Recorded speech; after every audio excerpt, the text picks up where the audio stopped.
This channel does not promote any violent, harmful, or illegal activities. All content provided by this channel is meant for an educational purpose only. এবার একটু আমরা হাওড়া ছবিটা দেখাবো। DBC ছাড়া জলে বিপদসীমার উপরে মুন্ডেশ্বরী নদী, বন্ধ নৌকা চলাচল। হাওড়া থেকে ভাটরা যোগাযোগ বিচ্ছিন্ন পুরোপুরি। UEM Jaipur is a perfect target for prospective students aspiring for good jobs, good education with future-ready skills. Bhatra দ্বীপে মোট 3টি গ্রাম পঞ্চায়েত রয়েছে, সেখানে 50,000-এরও বেশি মানুষ বাস করেন। হাওড়া থেকে ভাটরা যেতে একমাত্র ভরসা নৌকো, কিন্তু নৌকো চলাচল আপাতত বন্ধ থাকায় যাতায়াত করা যাচ্ছে না। সুপ্রদীপ রয়েছেন। সুপ্রদীপ, পরিস্থিতি কি এই মুহূর্তে?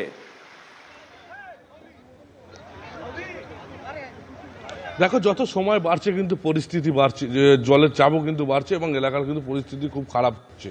তোমাকে যদি বলে রাখি, উদয়নারায়ণপুরে এখনো পর্যন্ত প্রায় 100টি গ্রাম প্লাবিত এবং যে সমস্ত মানুষজন রয়েছে তারা কিন্তু কেউ ছাদে বা কেউ স্কুলে, কেউ ত্রাণ শিবির কেন্দ্রে।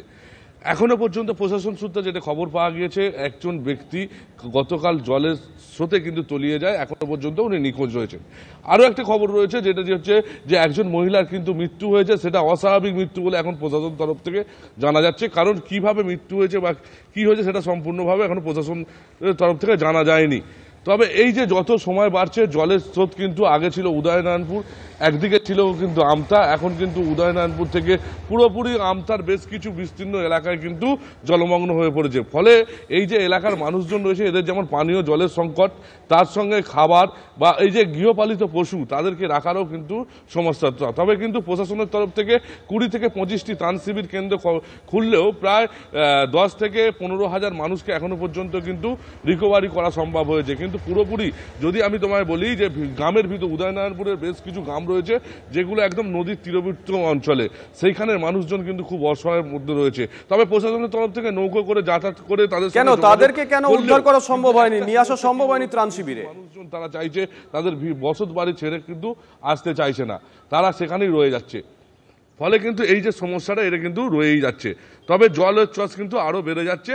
উদয়নারায়ণপুরে এই মুহূর্তে কিন্তু 100টি গ্রাম এবং আমতায়, বিশেষ করে আমতায় কিন্তু প্রায় 20 থেকে 25টি গ্রাম ভেসে গেছেন এবং বেশ কিছু জায়গায় কিন্তু নদীর বাঁধও ভেঙে গেছে। বেশ নজর থাকবে আমাদের, আমরা দিনভর নজর রাখবো বিভিন্ন জেলার কি ছবি উঠে আসছে, নজর থাকবে।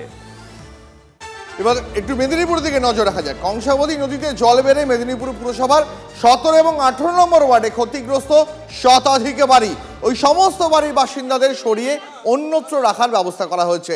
স্থানীয় স্কুলে খোলা হয়েছে ত্রাণ শিবির, আপনারা দেখতে পাচ্ছেন সেই ছবি এই মুহূর্তে। মেদিনীপুরের ছবি দেখাচ্ছি আপনাদের। মেদিনীপুরেও বহু এলাকা জলমগ্ন, অপেক্ষাকৃত উঁচু জায়গায় বাসিন্দাদের সরিয়ে তাদের নিরাপদের ব্যবস্থা করা হয়েছে। এদিকে দুর্গাপুর ব্যারাজ থেকে জল ছাড়ার পরিমাণ আরও কমিয়েছে রাজ্য সেচ দপ্তর। রাত 12টা থেকে 1,50,700 কিউসেক হারে জল ছাড়া হচ্ছে। ডিবিসির মাইথন থেকে ছাড়া হচ্ছে 25,000 কিউসেক হারের জল। পাঞ্চের থেকে জল ছাড়া হচ্ছে 80,000 কিউসেক হারে। আমরা এই মুহূর্তে 6টা ছবি একসঙ্গে দেখাচ্ছি, ছবিগুলো একবার দেখুন। ঘাটালের ছবি আমরা দেখাচ্ছি, ড্রোন শট। খানাকুলের ছবি দেখাচ্ছি, জলের স্রোতটা একবার দেখুন। আমতা, সেখানে উদ্ধারকারী দল তারা কাজ করছেন, যারা আটকে পড়েছিলেন তাদেরকে উদ্ধার করে নিয়ে আসা হচ্ছে।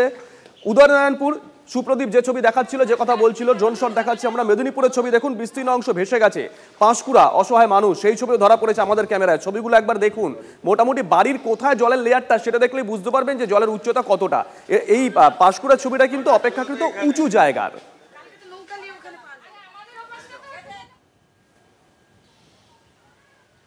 আমরা দিকে দিকে যে ছবিগুলো দেখাচ্ছি, প্রাকৃতিক দুর্যোগ কারোর হাতে থাকে না, কিন্তু তা নিয়ে রাজনীতি চলতেই থাকে। আমরা প্রশ্ন তুলেছিলাম যে যদি পূর্বাভাস থেকেই থাকে তাহলে সেক্ষেত্রে কেন ত্রাণ শিবিরগুলো আগে থেকে পরিষ্কার করে রাখা হলো না, পর্যাপ্ত খাবার দাবার নিয়ে রাখা হলো না। কয়েকদিনের টানা বৃষ্টির জেরে বর্ধমানের বেচারহাট এবং মাঠপাড়ার 50টির বেশি পরিবার জলবন্দী। কারো ঘরে 1 হাঁটু, কারো ঘরে আবার 1 কোমর জল। অন্যদিকে ডিবিসির কথা আপনাদেরকে বলছিলাম। এই মুহূর্তে কি আপডেট? জয়ন্ত রয়েছেন আমাদের সঙ্গে, আমাদের সহকর্মী। জয়ন্ত, শুভজিৎ, দুর্গাপুর ব্যারেজ থেকে জল ছাড়ার পরিমাণ দফায় দফায় কমানো হয়েছে। পরশুদিন যেখানে 2,75,000 কিউসেক জল ছাড়া হচ্ছিল, সেটা বর্তমানে সকাল 9টা থেকে আজকে 1,39,525 কিউসেক জল ছাড়া হচ্ছে।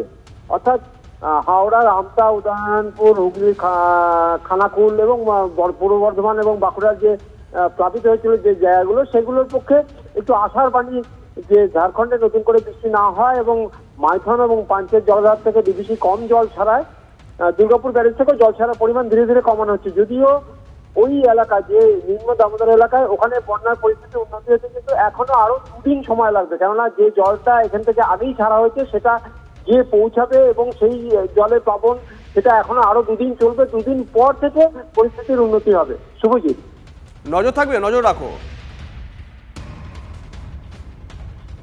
এবার নজর রাখবো বর্ধমানের দিকে। কয়েকদিনের টানা বৃষ্টির জেরে বর্ধমানের বেচারহাট এবং মাঠপাড়ার 50টিরও বেশি পরিবার কার্যত জলবন্দী।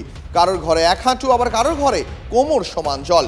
স্থানীয় বাসিন্দাদের দাবি, এর আগে কোনোদিনই তাদের পাড়ায় জল ঢোকেনি। অভিযোগ, জাতীয় সড়ক সম্প্রসারণের ফলে এখন জল নিকাশি ব্যবস্থা কার্যত বন্ধ হয়ে গেছে। গত 2 বছর ধরে স্থানীয় পঞ্চায়েত, বিডিও, এসডিও এবং ডিএমকে জানানো সত্ত্বেও কোনো কাজের কাজ হয়নি। আপনারা বর্ধমানের এই মুহূর্তে ছবি দেখছেন। বর্ধমানের 2টি এলাকা, বিশেষত বেচারহাট এবং মাঠপাড়া, সেখানে 50টিরও বেশি পরিবার জলবন্দী। বাসিন্দাদের দাবি, তারা কোনোদিন এই এলাকায় এত জল দেখেননি।